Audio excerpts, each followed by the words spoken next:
Hello everyone, Assalamu alaikum. Bismillahirrahmanirrahim. Myself Muhammad Huzaifa and welcome back to my YouTube channel Huzaifa Mathematics. So guys, as you know, we are continuously uploading videos on mathematics of class 9 from the beginning, alhamdulillah. And आज हम discuss करने वाले हैं properties of multiplication. Last class हमने discuss किया था properties of addition. तो properties of multiplication भी एज इट इज़ सेम है, जैसे एडिशन की थी वैसे ही हमारे पास मल्टीप्लिकेशन की भी हैं. अब पहली प्रॉपर्टी हमारे पास आ रही है क्लोजर प्रॉपर्टी. इसमें सिंपली वो कह रहे हैं अगर हम फॉर एग्जांपल दो रियल नंबर को आपस में मल्टीप्लाई करवाएं तो उसका आंसर भी हमारे पास रियल नंबर ही आएगा. ठीक है.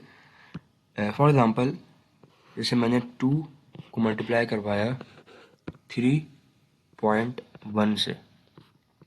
ठीक है. तो आंसर क्या आएगा? आंसर हमें सिंपली आएगा 6.2. सही भाई. तो अब 2 भी हमारे पास क्या है? एक रियल नंबर है. 3 भी हमारे पास 3.1 भी क्या है? रियल नंबर है. और 6.2 भी हमारे पास एक रियल नंबर है. क्या दो स्टूडेंट्स जिनका कॉन्सेप्ट क्लियर नहीं है related to real numbers, they can watch my video which I have already uploaded on the concept of real numbers. ठीक है भाई. अब सेकंड प्रॉपर्टी हमारे पास है कम्यूटेटिव प्रॉपर्टी. अच्छा, ये प्रॉपर्टीज से मतलब कोई सिंपल जो है ना हमारे पास मतलब मल्टीप्लिकेशन की प्रॉपर्टी है कि अगर दो नंबर्स आपस में मल्टीप्लाई हुए तो दो रियल नंबर आपस में मल्टीप्लाई हो तो आंसर भी रियल नंबर ही आएगा.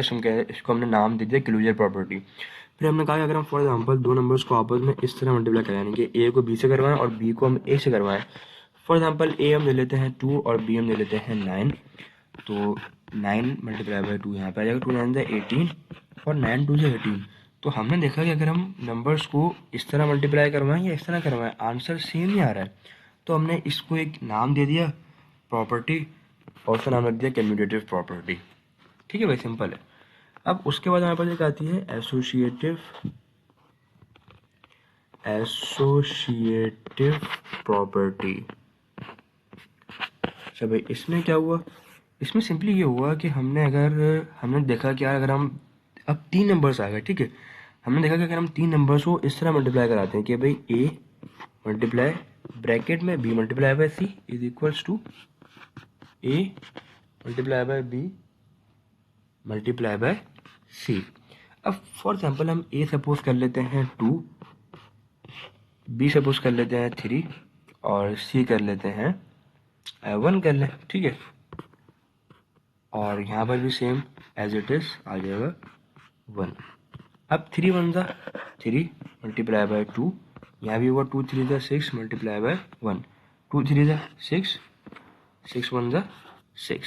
अब हमने देखा कि अगर हमने 3 नंबर्स को इस तरह मल्टीप्लाई करवाया कि पहले बी और सी को आपस में करवाया, फिर उसका जो रिजल्ट आया उसको ए के साथ करवा दिया जो कि 2 था.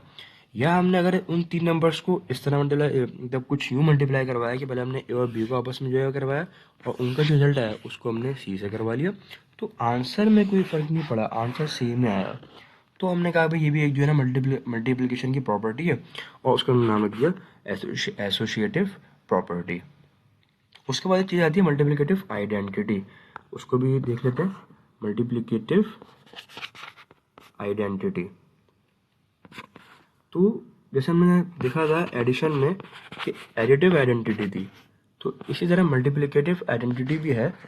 और अगर आपसे पूछे कि भाई मल्टीप्लिकेटिव आइडेंटिटी क्या होती है तो आप उसको बता दीजिएगा कि भाई मल्टीप्लिकेटिव आइडेंटिटी जो है वो होती है 1.